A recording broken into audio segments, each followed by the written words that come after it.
Xayrli kun, qurmatli o'quvchilar. Bugun sizlarмен 16 topning ikkinchi bimetaliмен tanishатын bolamыз, ya'ni kukurt.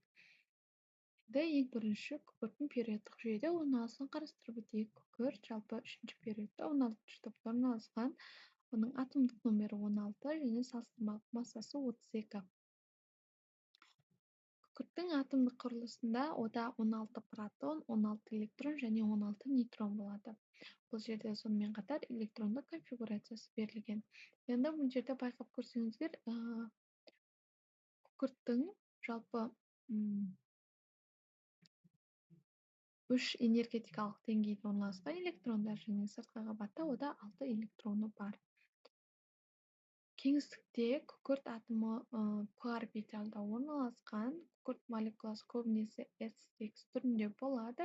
Бұл молекула жерде суретте көрсетілгендей сақина тәрізді құрылым түзеді. Сонымен қатар күкірттің 4 изотопы бар, яғни күкірт 32, күкірт 33, күкірт 34 және күкірт 36. Ең көп таралғаны осы күкірт 32S32. Күкірт адамзатқа өте ежелден белгілі негізгі элемент. Ежелден адамдар күкіртті жанартаулар маңында кездестірген. Күкірт туралы алғашқы ғылыми зерттеулерде көптеген, яғни химиктер зерттеу жүргізген. Соның ішінде Антен и Лауэзер күкірттің химиялық элемент екенін дәлелдеген. Табиғатта күкірт бос күйінде минералдардың құрамында кездеседі. Негізгі минералдарға перит, яғни темір S2, феррум S2, гипс, кальций сульфаты,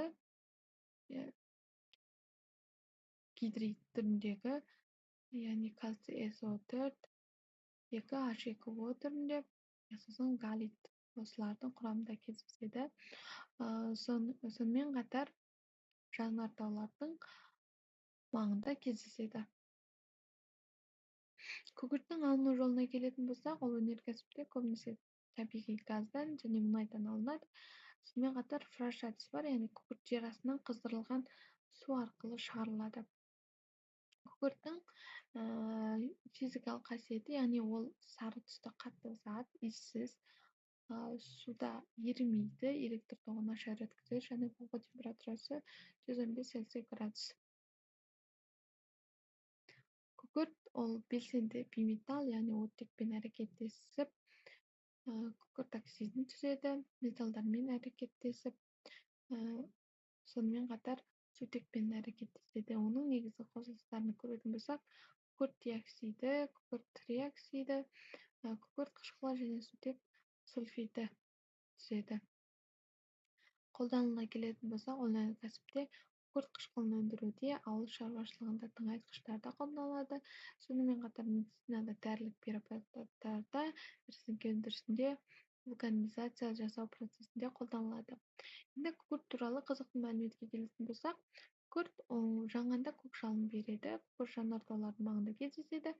Күкірт тірі ағзалардың құрамына кіреді. Күкірт қышқылы химия өнеркәсібіндегі ең маңызды қышқылдардың бірі. Жалпы күкіртпен жұмыс жасағанда өте сақ болу керек, жақсы желдететін жерде жұмыс жасау керек, улы газдардан бөлінуін сақтану керек және қорғаныс құралдарын қолдану керек.